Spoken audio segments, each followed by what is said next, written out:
Hi Karl, Lee Hogan here, VIP TV. Been down chatting to all your fighters. You got a busy gym over the next couple of weeks, haven't you, mate? Yeah, we've got the lads fighting on 2 shows, one at the warehouse in Manchester and then the one in Preston on the 27th of June. We got Mark Thompson and Morgan Jackson fighting. That's right, yeah. And that's because he's going away. He would have been on your... Would have been on Preston, Morgan, but he's going away. He's going to Ibiza, which I'm not happy about, but you know, you got to go through them, I suppose. He's only a young lad, isn't he? Yeah, he is. Not going to do him no harm. Yeah. But then you've got Mike Stafford back, haven't you? Yeah, good to have Mike back. He went to America, tried it with a big guy in America, ranked number 30 in the world. Didn't quite come off, but he drained his weight on the fight. I couldn't believe it when he told me he got down to 12-2. You know, Mike's not a 12-2 fighter. No. You know, light heavyweight's his minimum, I think. I still think he could do something in this country, so he's back as keener than ever. Yeah, which I'm happy about. I was chatting to him. He definitely seems to have got his mojo back. Yeah, and he's enthusiastic. Hopefully, this could be an 8 or a 10 round at Preston for him. Yeah, it's top of the billies, Mike. This could touch with the next step for like a title shot or eliminator. Yeah. All be well the British and the Commonwealth. Listen, I've always liked Mike. He's got a very old-fashioned style that makes me smile. He's very underestimated as a fighter. Definitely. All right, he's had a couple of losses, and one of them, you know, his head's not been right in a couple of fights. But I know when we get him right, you know, he's bang on. When we fought Dickinson, he had a bad injury in the 3rd round, and the 4th round, and we was winning that fight. Yeah. I honestly believe we could have won that fight, but I always thought Mike was never big enough for cruiserweight. No. It was just like a powerful little lad.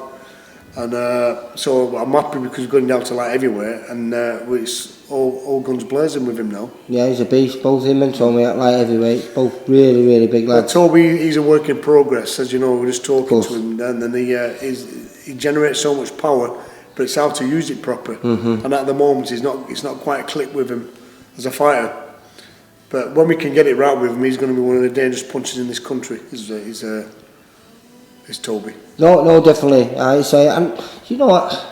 Ever since I think I watched him 18 months ago down at Blackpool, I think it was his first defeat actually.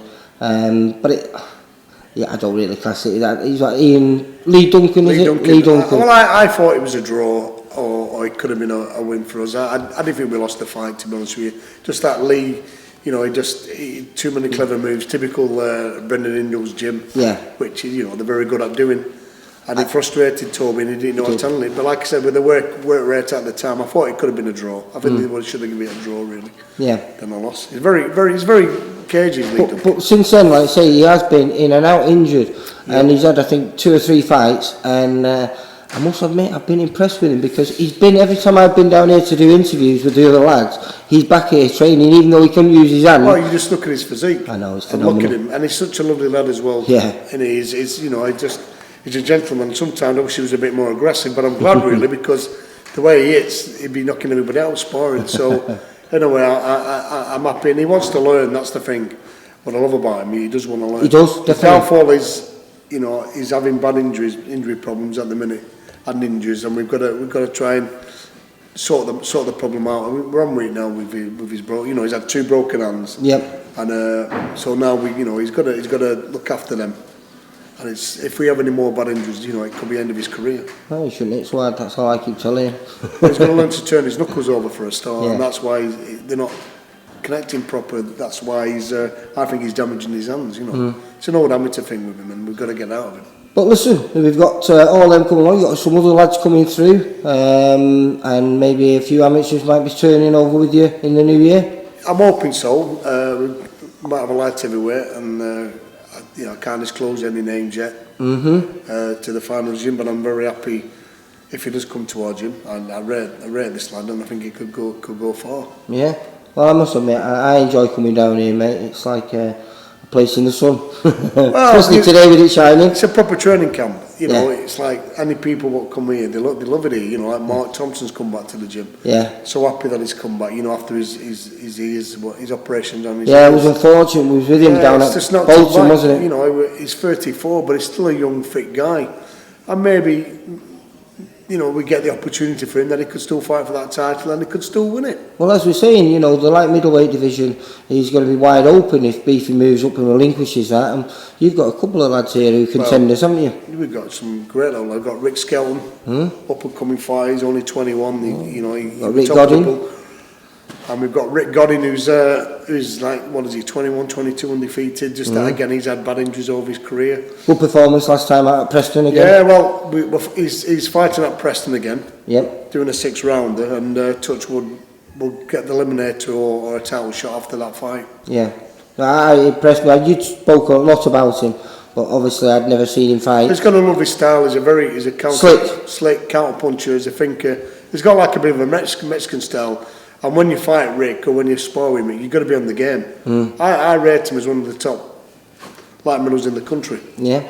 And you've got Mick Hall, another good light middleweight. When he stays fit, he's just a slick Mick, and he's just he's a wild boy, isn't he? Like you know, he was disappointed with the prize fighter. But anyway. Well, he was right to be disappointed. It was a fine performance by him, and you know, he did everything he needed to do to win that fight, and obviously, you know, the judges were wrong. Yeah. But 99% said that. Even Eddie Hearn said that. I know. But like, you got to get on with it. Yes. And I think he's got over it now, and he's you know, he's back in the gym, and Touchwood he'll show his skills in Preston. Well, hopefully, like I say, we'll find out a lot of things on this night on Preston, because all your lads coming back from injuries, find out where they stand, and hopefully there might be a few titles on the line for some of you. My fight, it's all right naming names in the future, but it's like it's one fight at a time for my, you know, for our lads. Of course. You know, I don't believe in looking too much into the future, because we take every fight, as, you know, we take every fight as it comes. Yeah. You know, Shane is back in the gym again. We're going to have a good chat, and you know which way we're going to go forward with him. Yeah, well, he knows where he went wrong, and you know, I'm sure between the two of you, we'll put that right. Yeah, we will do. We will do. Like, you know, like I said before the fight, what would happen, and I predicted I was right. But end of the day, you know, he's too good not to be up there, Shaney, and I'm hoping that this will make him think a bit more about his style of boxing. He has got a cracking style, but he, like I say, he neglects it sometimes. As you say, he likes to get dragged into a war. Well, his heart rules the brain, and I've always said, you know, he's a counter puncher, and you know, good fighters are good counter punchers, and that's what he is. But when he gets drawn into a war, that's when he gets caught. That's the only time he gets caught. Yeah. No, listen, like I say, we knew what he should have done. He didn't do it, and so at least that's better, that, because you know the reason why. If there was no reason, then it'd be hard to find a way back, wouldn't it? Let's hope he's learnt from it. Yeah, definitely. And I think he has. Yeah, well, I mean, I always remember every time I come down here, he was always telling him, "Oh, don't get in the war, don't get in the war," and he'd always fall into the traps. But obviously, Sam's a little bit stronger than we anticipated. But he's gone on to prove himself. Got to respect him. He's, you know, a big puncher. Yeah. At 21 years old, a very strong, powerful lad. Definitely. But I still think he's there to be beat. I don't think he's as good as what people make out. No disrespect to Sam. No. But that's just me being you know, an opposite trainer against, you know, against against him and his team. Yeah. No. Listen, I didn't think he was going to win. I thought Shane would come through it, and I think Shane would have come through it if he would have boxed a plan that you had set out. And he allowed himself, when he got caught with the first half-decent shot, to be dragged into a war. And, you know, we've always said Shane's not the biggest welterweight out there, but he's very fast and he's very quick. And if he uses his feet and he uses his speed... And he's strong. Oh, too right. And he's strong. You know, like I said, we have been working on countering, blocking, you know, and countering. And that's what we worked on the fight. And it just that Sam caught him early on, and it just disoriented him for a bit. And then his pride took over. Yeah. And that's just experience. Definitely. He's had 20 fights, really 20 fights. For a fighter now isn't a lot. He's still only young, was he? Only 25, isn't he? 24, 25. Yeah.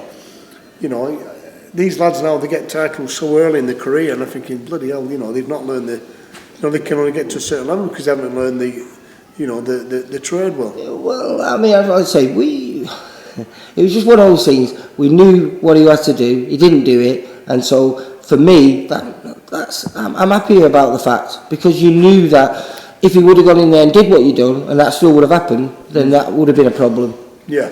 But course. I think Shane will come back from this a much better, a much stronger fighter, and I think he will be British champion at some point in his career. Be great. That's what we need. Yeah. Karl, enjoy coming down here as always. Thanks, Lee. I believe you're not at Preston. I believe you're on holiday. I'm on holiday, celebrating my 50th. Celebrating your 50th. I know people don't believe that's past me. So people keep saying it's my 60th. You're looking a lot older than me, mate. I'm telling you. Listen, Karl, take care. And you. Thanks See you very later, much, mate. Lee. Bye. Bye.